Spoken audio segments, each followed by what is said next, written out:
Olá, predestinados, eu, Jefferson Iron, hoje quero compartilhar com vocês um conteúdo de Deus para a sua vida e assim edificá-las e também ser edificado. Este devocional será uma leitura em Isaías capítulo 8, verso 9, até o capítulo 9, pegando o verso 1 ao 7. E diz o texto o seguinte: Ajuntai-vos, ó povos, e sereis quebrantados. Dai ouvidos todos os que sois da terra longínquas, cingi-vos e sereis feitos em pedaços. Tomai juntamente conselho, e ele será frustrado. Dizei uma palavra, e ela não subsistirá, porque Deus é conosco. Porque assim o Senhor me disse com mão forte, e me ensinou que não andassem pelo caminho deste povo, dizendo: Não chamei conjuração a tudo quanto este povo chama conjuração, e não temais o que eles temem, nem tampouco vos assombreis. Ao Senhor dos Exércitos, a Ele santificai, e seja Ele o vosso temor, e seja Ele o vosso assombro. Então Ele vos será por santuário, mas servirá de pedra de tropeço e rocha de escândalo às duas casas de Israel, por armadilhas e laço aos moradores de Jerusalém.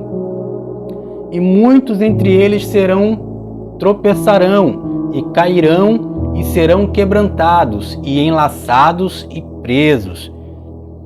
Liga o testemunho, sela a lei entre os meus discípulos, e esperarei ao Senhor, que esconde o seu rosto da casa de Jacó, e a ele aguardarei. Eis-me aqui, com os filhos que me deu o Senhor, por sinais e por maravilhas em Israel, da parte do Senhor dos Exércitos, que habita no monte de Sião. Quando, pois, vos lhe disserem: consultai os que têm espíritos familiares e os adivinhos que chilreiam e murmuram, porventura não consultará o povo a seu Deus? A favor dos vivos consultar-se-á os mortos? A ele há o testemunho. Se eles não falarem segundo esta palavra, é porque não há luz neles, e passarão pela terra duramente oprimidos e famintos, e serão que, tendo fome e enfurecendo-se, então amaldiçoarão ao seu rei e ao seu Deus, olhando para cima. E, olhando para a terra, eis que haverá angústia e a escuridão, e sombras de ansiedade, e serão empurrados para as trevas. Mas a terra que foi angustiada não será entenebrecida. Envelheceu nos primeiros tempos a terra de Zebulon e a terra de Naphtali, mas nos últimos tempos a enobreceu junto ao caminho do mar, além do Jordão, na Galiléia das nações.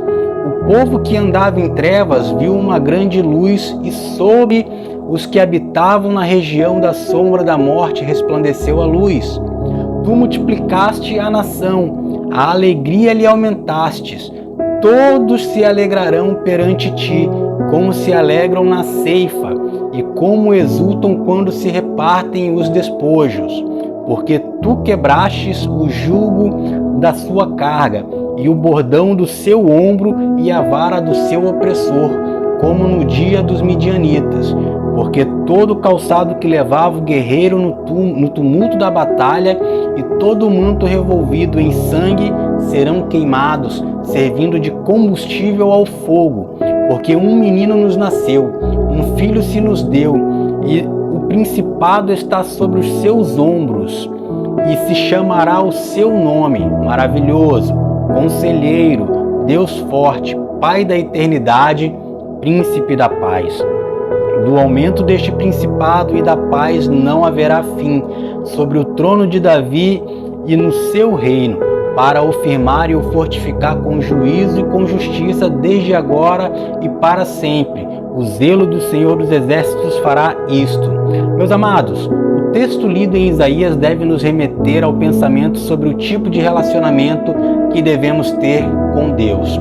O texto lhe revela a discrepância de dois grupos de pessoas, que são aquelas que têm seus esforços desperdiçados, aquelas que se preparam mas não conseguem alcançar suas metas e objetivos, aqueles que se mantêm, que se tentam encontrar satisfação, orientação para a vida, aqueles que conversam, que buscam informação, que estão sempre inquietos buscando algum tipo de orientação, porém sempre se veem frustrados. Não importa para onde olham, se para cima ou se para baixo, o que eles simplesmente enxergam é apenas a escuridão.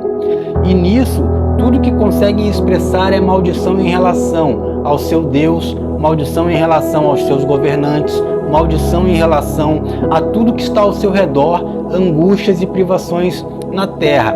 O texto ele revela que eles tropeçam, que eles são quebrantados, que eles são enlaçados e presos e que eles jamais verão a alva.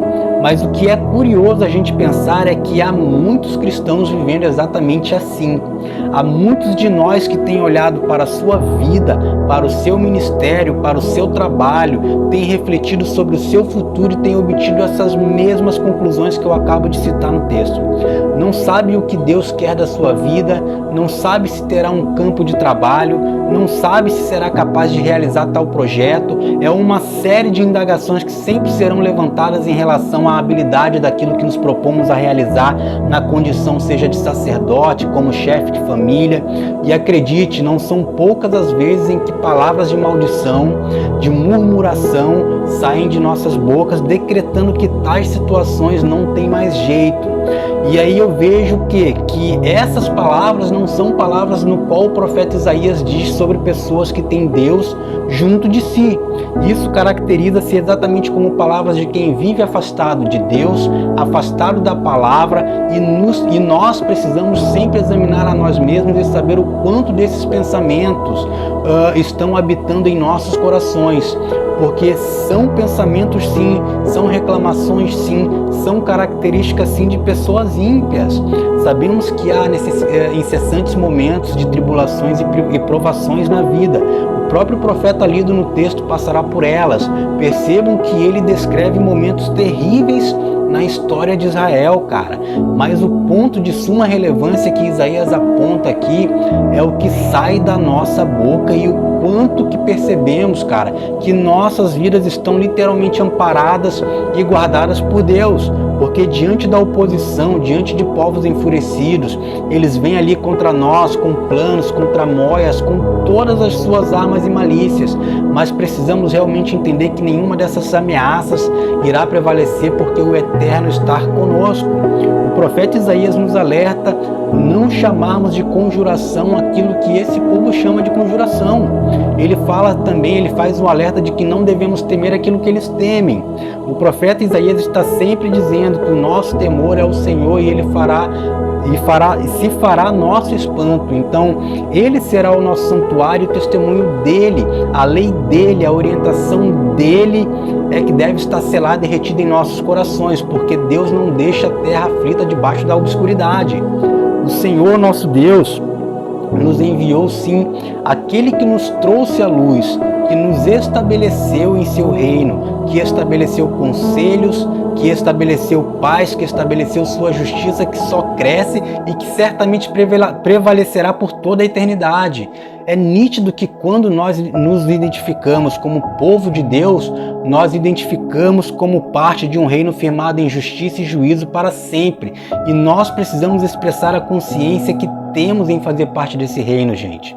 Não é uma questão apenas de sermos frutos de uma teologia positivista ou algo parecido, e sim uma questão de sabermos a quem servimos, enquanto compreendermos que o reino que foi firmado em Cristo é um reino vitorioso e que cumpre o seu propósito, mesmo que, como Paulo disse, que em alguns momentos teremos ali que ser servidos como libação, mesmo que em alguns momentos tenhamos que sentir em nosso corpo o sofrimento de Cristo, mesmo que sejamos desprezados e ainda que os nossos frutos não ganhem visibilidade entre os homens, cara.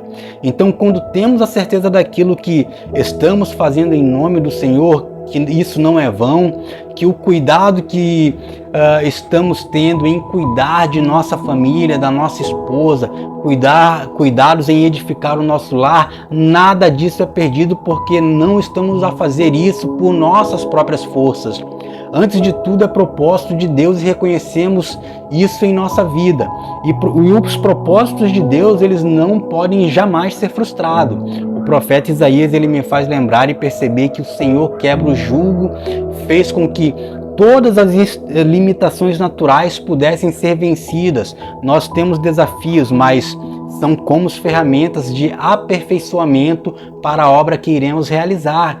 Toda e qualquer dificuldade que temos em atravessar ou viver um propósito nos faz ter a consciência de que é o próprio Deus, cara, que está a fazer a obra. Eu vou literalmente ficando por aqui, que este devocional, meus amados, edifique a sua vida, a sua caminhada cristã. Obrigado por assistir, inscreva-se no canal, ative o sininho de notificação aí para ser notificado a cada novo vídeo postado neste canal. Amém? Eu desejo de todo o meu coração que Deus abençoe as suas vidas, as suas famílias e logo aí mais vídeo será postado em nome de Jesus. Que Deus abençoe todos.